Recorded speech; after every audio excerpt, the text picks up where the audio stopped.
First of all, introducing our challenger. Out of the blue corner. He's going to step in and he does. It's all over. Let's bring on the boom. This is Eternal MMA.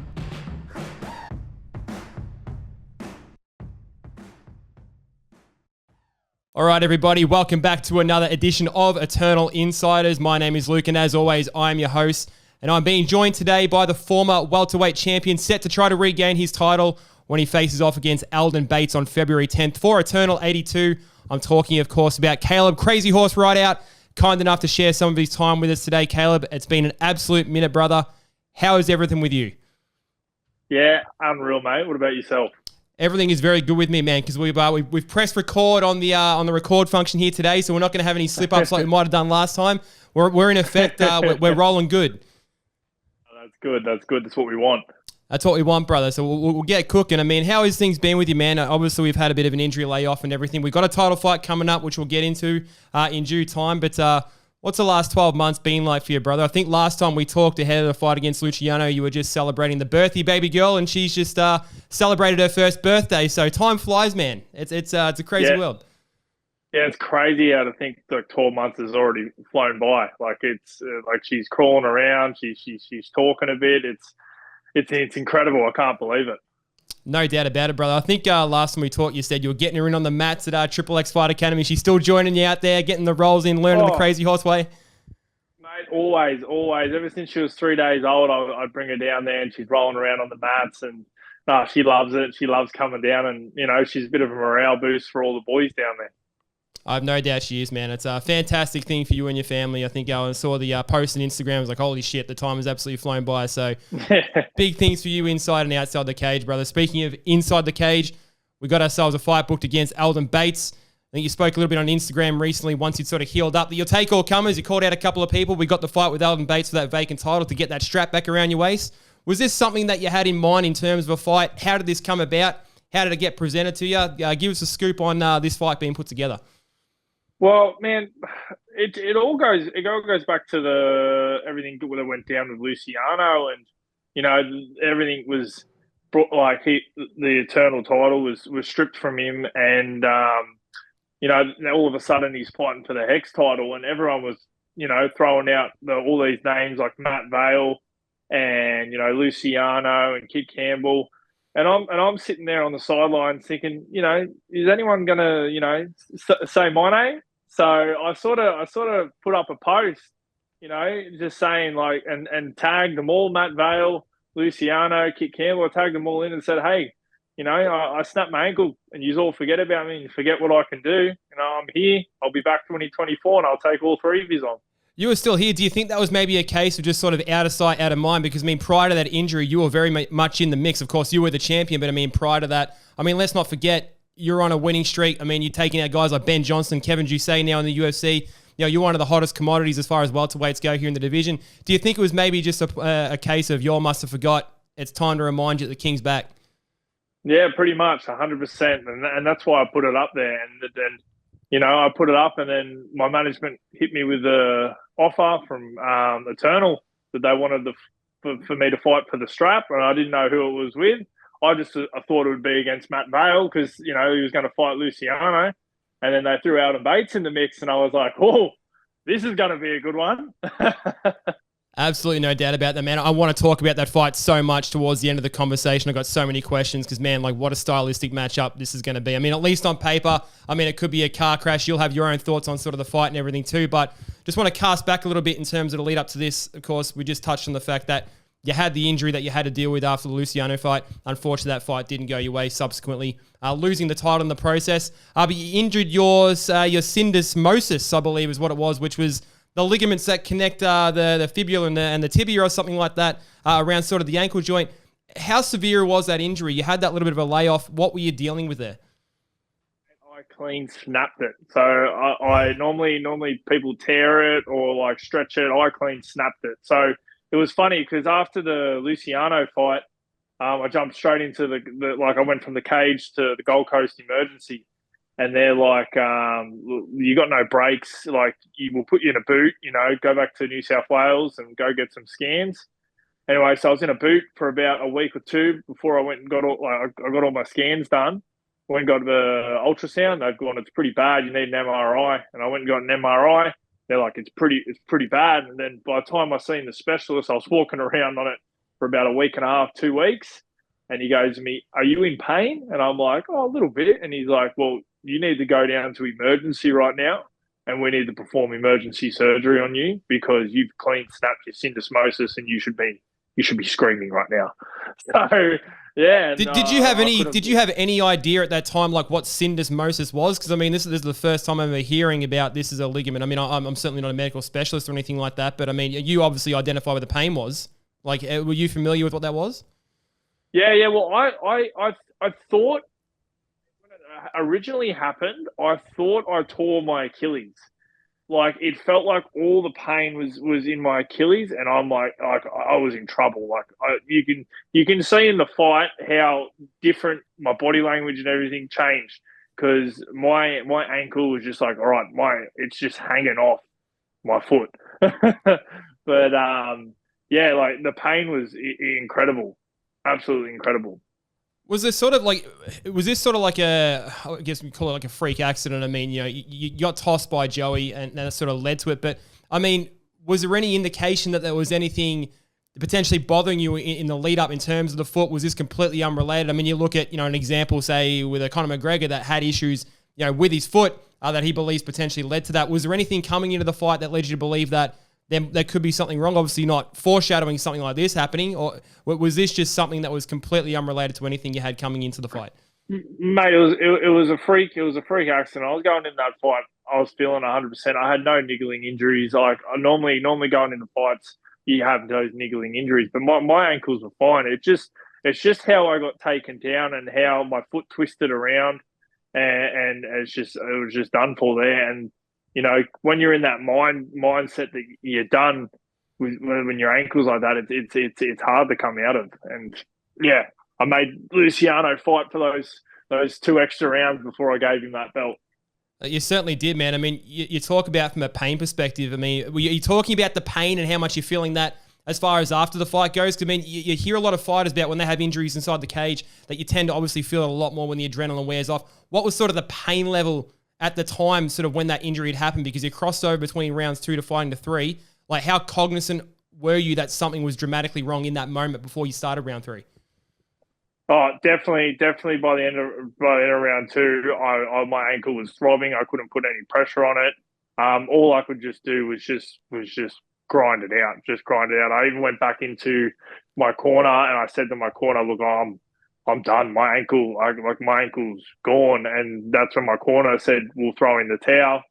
And I said, "No, I wasn't going to have that. I want to go out on my shield at least." And I knew going into that 3rd round that it was going to be over in that round, but I was going to fight. But I was surprised because I've watched the fight back and I spoke to Luciano after the fight too for a sec. He knew my ankle was done. I was surprised he didn't actually try and knock me out. He went for his submission as he always does, but I was very surprised he didn't try and knock me out to get on his record to knocking out me. Like, just based on the fact that you obviously compromised in your movement and everything, you're sort of a little bit of a sit and duck in terms of not being able to be so defensive.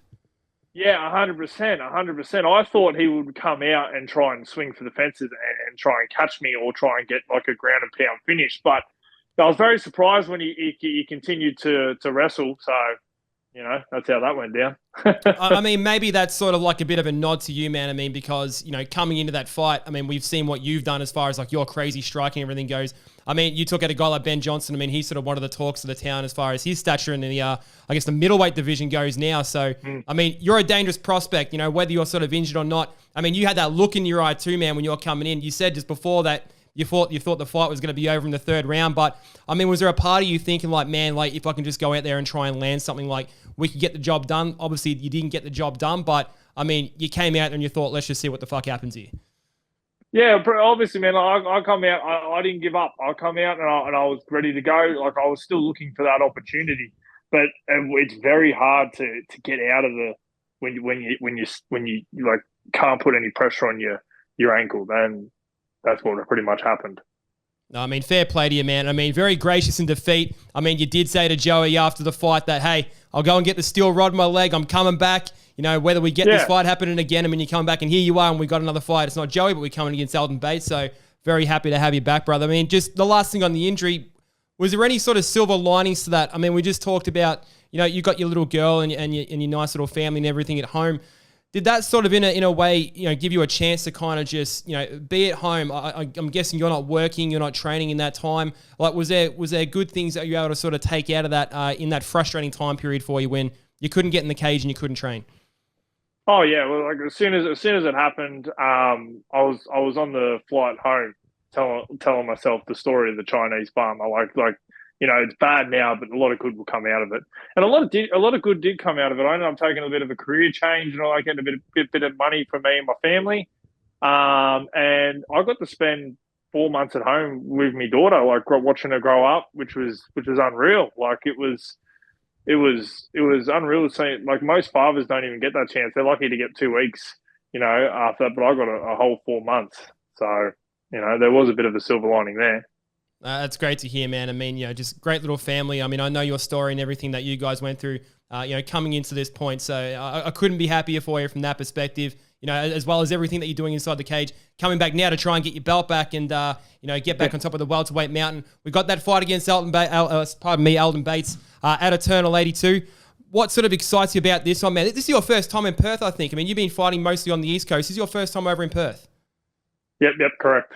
Correct. Yes, you're sort of going over a little bit of enemy territory over there. I mean, I've said this a million times. Everyone's going to be sick of me talking about Perth and how much I love it over there. But, I mean, what a venue the HBF Stadium is. I mean, we're trying to break records over there. We're doing it every time we go back to HBF Stadium. You know, what are your thoughts on heading over there for this massive, I mean, 4 title fights we got for this card? I mean, it's an absolutely huge one, if not the biggest card we've ever seen in Australia. I mean, this is crazy, man. Well, with Crazy Horse on the card, no doubt.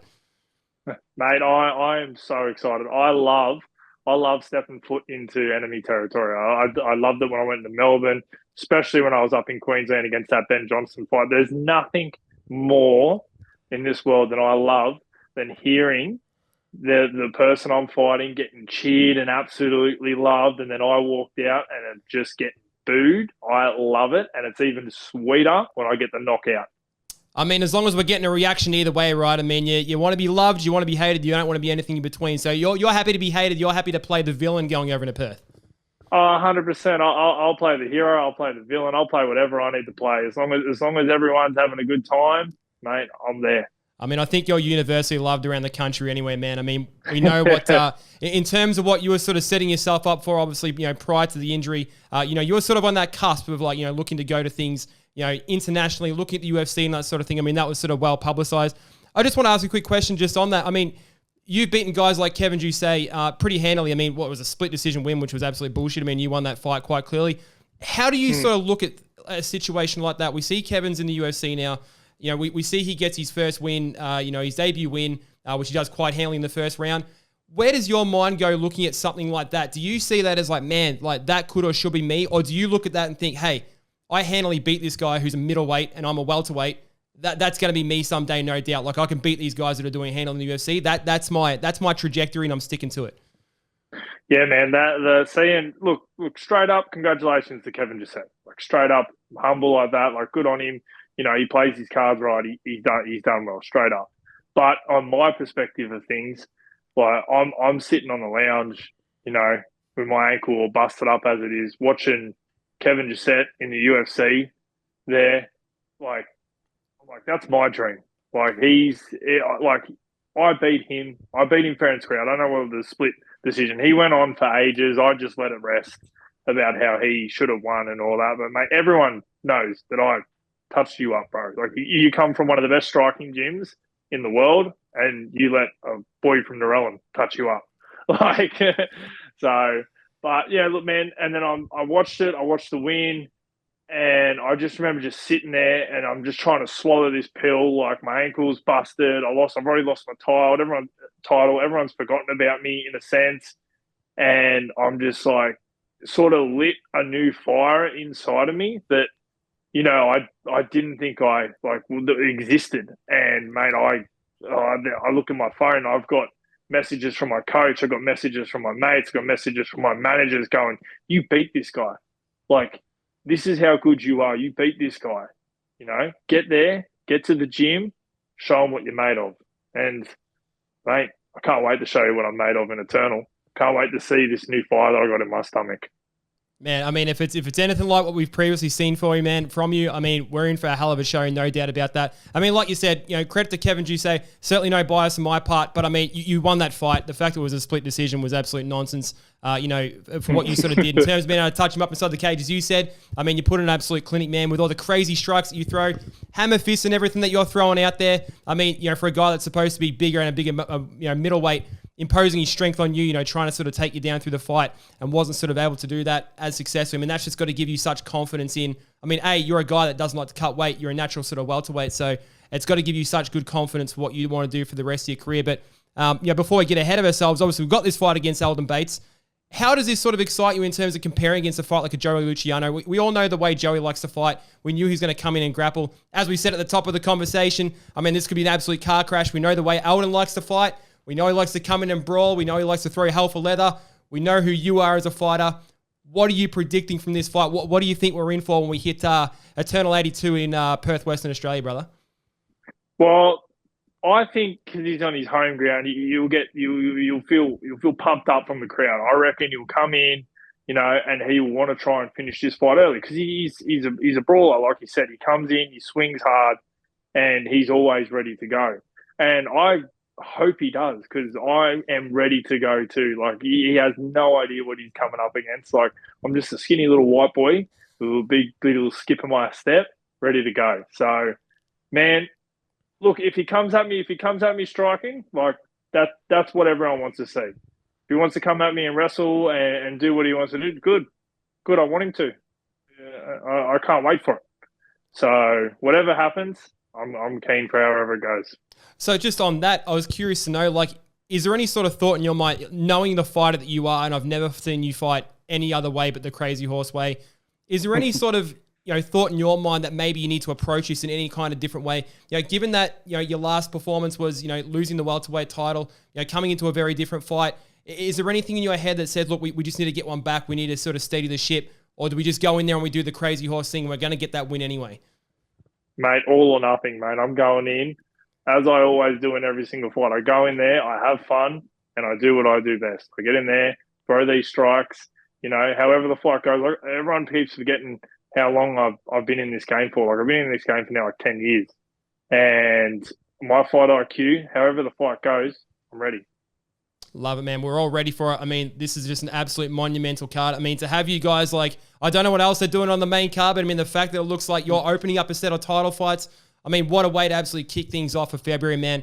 It's absolutely great to have you back. I mean, personally for me, you're one of the most entertaining fighters that we got on this roster. Like I said, everyone else is on that same boat. We know how entertaining you are. So whatever we get from that fight, obviously for you, you're looking to put that belt around your waist. So let's see how that one plays out.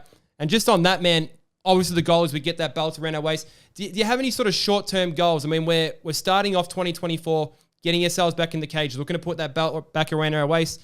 What do you sort of think your next 12 months looks like from that? Do you have a plan? Are you taking this one fight at a time? What do you sort of envision yourself? What do you envision for yourself in the sort of the short-term phase of your career once you get that belt back? Well, I missed out a lot on 2023. Like, I only had one fight this year and it led to an injury. So I want to make up for the lost time. So after February, I will be trying to booking as many fights as I can.